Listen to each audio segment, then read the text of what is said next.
सर्दियों की सुबह रणविजय राजसमंद पहुंचा। राजसमंद स्टेशन पर पहुंचते ही उसे रंग बिरंगी पगड़ियों में सजे आदमी और सतरंगी लहंगा चोली पहने सुंदर औरतें दिखी। तो उसके सामने राजस्थानी राजा महाराजाओं और उनकी सुंदर रानियों की तस्वीरें खिंच गईं।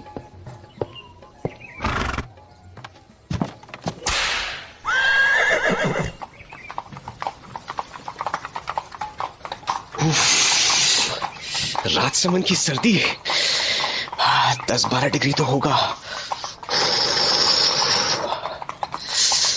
वाह, नदी के पानी से उठती भाप सर्दियों की बात ही कुछ और है।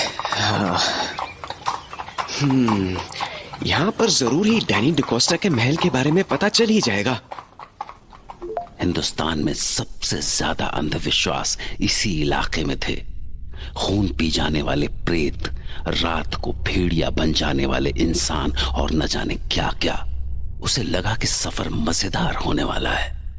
पहाड़ियों के बीच में से होकर जाने वाले घुमावदार रास्तों ने उसका मन मोह लिया।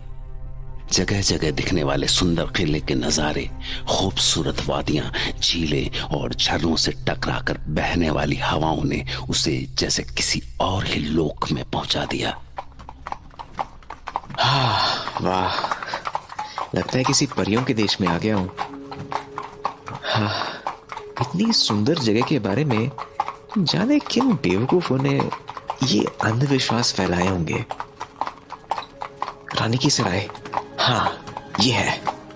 डैनी ने अपनी चिट्ठी में इसी होटल में ठहरने के लिए कहा था। हाँ, वो एक पुरानी इमारत थी, जैसे पुराने वक्त में रजवाड़ों के कोतवाल या मंत्रियों की कोठियां हुआ करती थी।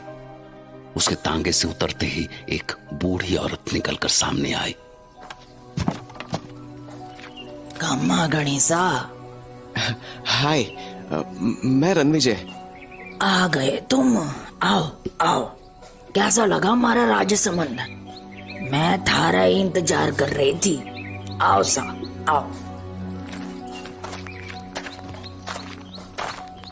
थारा कमरा दिखा दूं? अंदर नहाने का गर्म पानी, तौलिया, सब कुछ है। और भी कुछ चाहिए हो तो बोल देना सा। हाँ, थारे वास्ते ये चिट्ठी मिली थी मारे को। बुढ़िया ने रणविजय को एक लिफाफा थमाया। रणविजय ने कमरे में पहुंचकर खुद को बिस्तर पर फेंक दिया और फिर वो चिट्ठी खोली। क्लाइंट ने क्या लिखा है? थकान से जान निकल गई। 4 दिसंबर। देखो, राजसमंद में तुम्हारा स्वागत है दोस्त। मैं बेसब्री से तुम्हारा इंतजार कर रहा हूँ। कल 3 बजे तुम्हारी रत्नागढ़ की यात्रा शुरू होगी। रानी की सराय से निकलकर काली घाटी पहुंचना। वहां मेरी शाही बग्घी तुम्हारा इंतजार कर रही होगी। मुझे यकीन है कि तुम्हें ये सफर बहुत अच्छा लगेगा। तुम्हारे इंतजार में तुम्हारा दोस्त डैनी डिकोस्टा।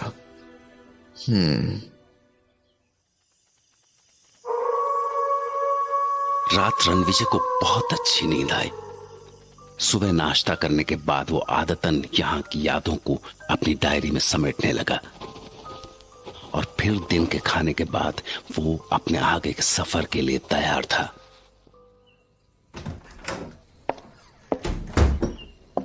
हाँ आंटी जी, तो कितना पैसा हुआ आपका? मारे को चिट्ठी के साथ ही कमरे का किराया और थारे आने जाने के वास्ते घोड़ा गाड़ी का भाड़ा मिल चुका है सा। घोड़ा गाड़ी वाला बस आता ही होगा। पर जे बताओ कि आपने जाना कट्टे को है? मैं रत्नागढ़ जा रहा हूँ। रत्नागढ़ का नाम सुनते ही वो बुढ़िया अचानक पीली पड़ गई। उसके पैर कांपने लगे। क्या हुआ? आप पर उसकी तो जैसे जीभ ही अकड़ गई थी। तभी घोड़ा गाड़ी पहुंच गई। घोड़ा गाड़ी वाले ने रणविजय का बैग उठाकर घोड़ा गाड़ी में डाला ही था कि भीतर से वो बुढ़िया भागी हुई आई और हाथ जोड़कर रणविजय के सामने खड़ी हो गई। अरे भगवान के वास्ते वहां जाओ कुनिसा। अभी जवानी भी कोनी आई थारी ठीक से। दुनिया कोनी देखी तुमने। क्यों इस उम्र में जान देने पे तुले हो? पर हुआ क्या? ये क्या बोल रही हैं आप? ऐसा क्या है रत्नागढ़ में? सवाल कोनी सा, सवाल कोनी। बस अगर अपनी माँ को जरा भी प्यार किया है तो यहाँ से लौट जाओ, उसकी गोद सूनी मत करो सा।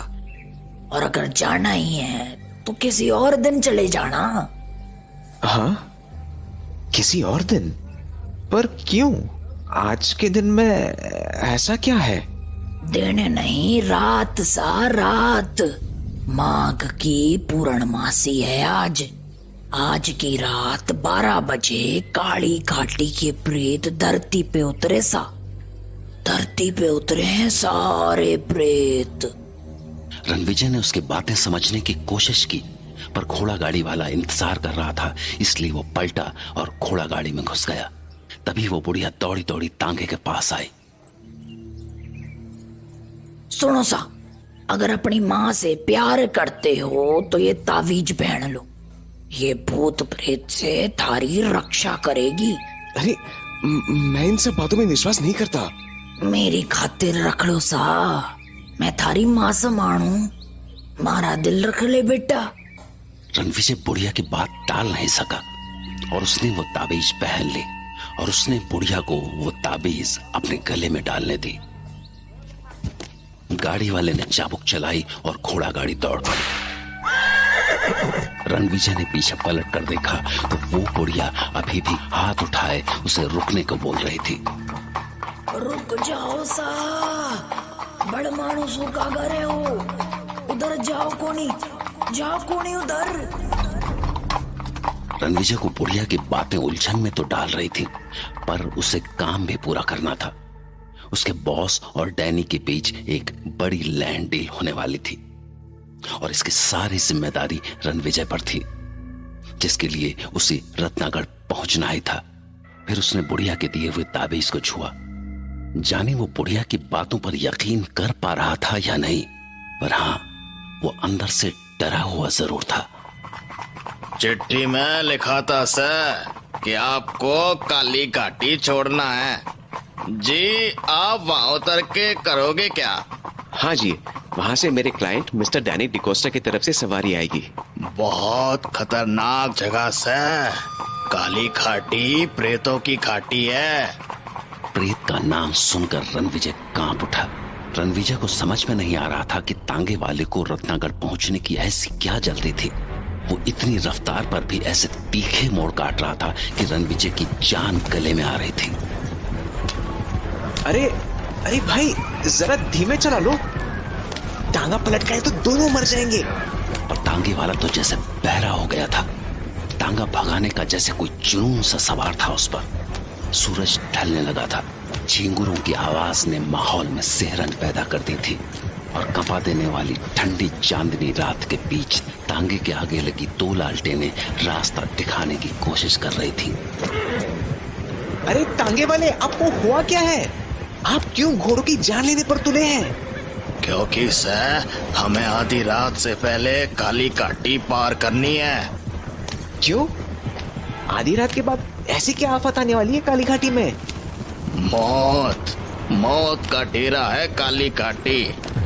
आज के पूरे चांद में जो आधी रात को वहां रुक गया, कभी वापस को नहीं लौटा। तो कब तक आएगी काली घाटी? हाँ हाँ, चल चल चल मेरे बच्चे, चल चल। देखा, घोड़ा थम गया। मतलब काली घाटी अब दूर नहीं है।